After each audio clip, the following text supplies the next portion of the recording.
এটা ব্ৰেকিং জলসম্পদ বিভাগৰ চাকৰিৰ নামত বেহা চলোৱা চক্ৰ উৎখাত কৰা হৈছে নিযুক্তি কেলেংকাৰী সন্দৰ্ভত সিআইডিয়ে গ্ৰেপ্তাৰ কৰিছে 7 জনক শনিবাৰে নলবাৰীত সিআইডিৰ জালত পৰিছিল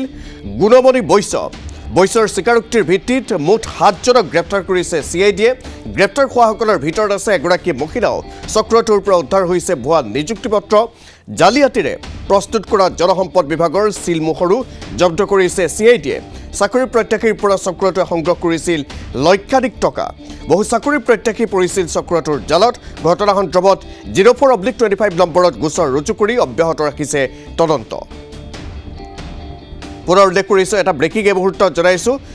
জলসম্পদ বিভাগৰ চাকৰিৰ নামত বেহা চলোৱা এটা চক্ৰ উৎখাত কৰা হৈছে নিযুক্তি কেলেংকাৰী সন্দৰ্ভত সিআইডিয়ে গ্ৰেপ্তাৰ কৰিছে এই 7 জনক শনিবাৰে নলবাৰীত সিআইডিৰ জালত পৰিছিল গুণমণি বৈশ্যৰ স্বীকাৰোক্তিৰ ভিত্তিত মুঠ 7 জনক গ্ৰেপ্তাৰ কৰিছে সিআইডিয়ে গ্ৰেপ্তাৰ হোৱাসকলৰ ভিতৰত আছে এগৰাকী মহিলাও চক্ৰটোৰ পৰা উদ্ধাৰ হৈছে ভুৱা নিযুক্তিপত্ৰ জালিয়াতিৰে প্ৰস্তুত কৰা জলসম্পদ বিভাগৰ সিলমোহৰো জব্দ কৰিছে সিআইডিয়ে চাকৰি প্ৰত্যাশীৰ পৰা এই চক্ৰটোৱে সংগ্ৰহ কৰিছিল লক্ষাধিক টকা বহু চাকৰি প্ৰত্যাশী পৰিছিল চক্ৰটোৰ জালত ঘটনা সন্দৰ্ভত 04/25 নম্বৰত গোচৰ ৰুজু কৰি তদন্ত অব্যাহত ৰাখিছে সিআইডিয়ে ফোনযোগে সংযুক্ত হৈছো জ্যেষ্ঠ সাংবাদিক বিমল ভূষণ মহন্তৰ সৈতে বিমল জলসম্পদ বিভাগত চাকৰি দিয়াৰ নামত এই চক্ৰটোৱে লক্ষাধিক টকা লৈছিল বিভিন্ন চাকৰি প্ৰত্যাশীৰ পৰা অৱশ্যে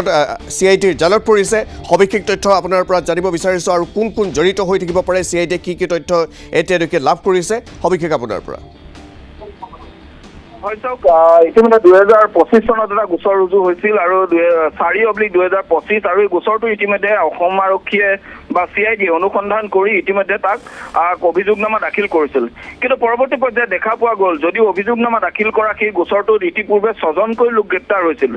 ৰঞ্জন পেগু সন্তি দাস শংকৰ কুমাৰ ভৌমিক ৰীনা ব্ৰহ্ম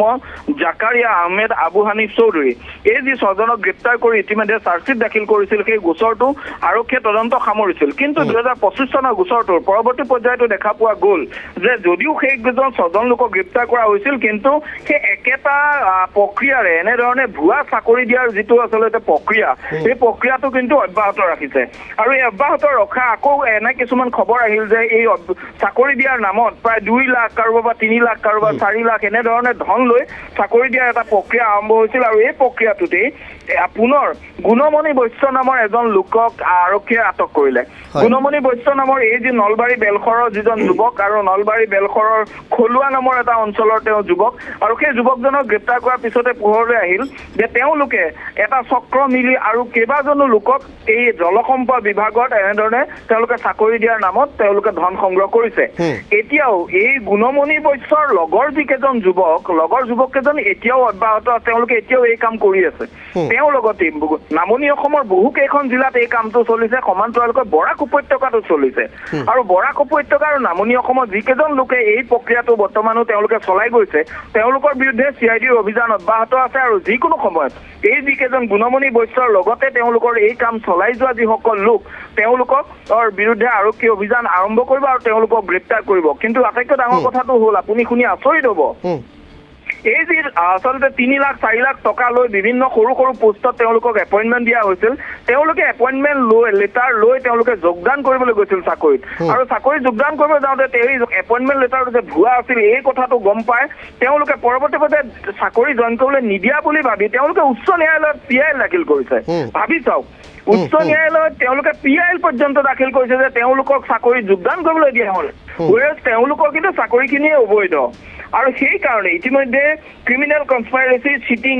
আৰু তাৰ সমান্তৰালকৈ ফৰ্জাৰী পাৰপজৰ চিটিং আৰু ডকুমেণ্ট ফৰ্জাৰী অৰ্থাৎ বিভিন্ন শীৰ্ষ বিষয়া বিভাগটোৰ শীৰ্ষ বিষয়াৰ চহী তেওঁলোকৰ সিল সকলো জাল কৰি এপইণ্টমেণ্ট লেটাৰসমূহ বনোৱা হৈছে বিমল এই যে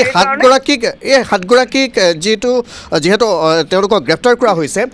তেওঁলোকৰ কোনোবাই জলসম্পদ বিভাগত চাকৰি কৰে নেকি বা কিহৰ ভিত্তিত আচলতে তেওঁলোকে চাকৰি যিসকল প্ৰত্যাশী আছে তেওঁলোকক প্ৰলোভন দিছিল কোনোবা মন্ত্ৰীৰ নামত অঙহী বঙহীৰ নামত কেনেধৰণে আগবাঢ়িছিল কিবা তথ্য পাইছে নেকি চাওক এনেধৰণৰ কাম কাজৰ বিৰুদ্ধে বৰ্তমানৰ চৰকাৰখন অতি কঠোৰ আছিল বৰ্তমানৰ মুখ্যমন্ত্ৰীগৰাকী সেই সময়তো মুখ্যমন্ত্ৰী আছিল আৰু এওঁলোকৰ কোনো পৰিয়ালৰ লোক এই জলসম্পদ বিভাগটো চাকৰি নকৰে কিন্তু এওঁলোকৰ এটা নেক্সাছ এনেধৰণৰ নেক্সাছ আছে যিবিলাক বিভাগত সাধাৰণতে চকু নপৰে তেনেকুৱা বিভাগ এওঁলোকৰ টাৰ্গেট হয় আৰু এনেধৰণৰ বিভাগসমূহ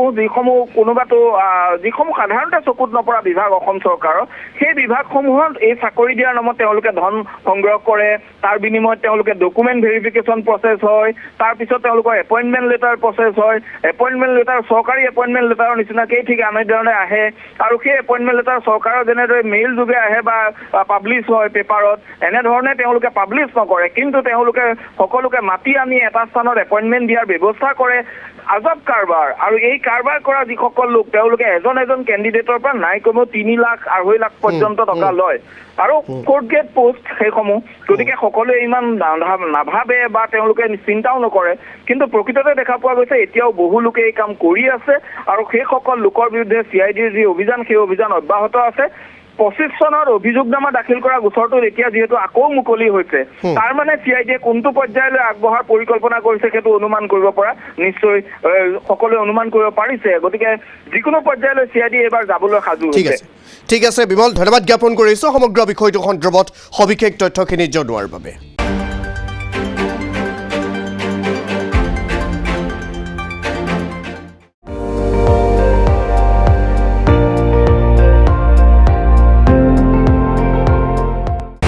আপুনি চাই আছে ND24 সৰ্বশ্ৰেষ্ঠ নহয় সৰ্বোত্তমৰ দৌৰত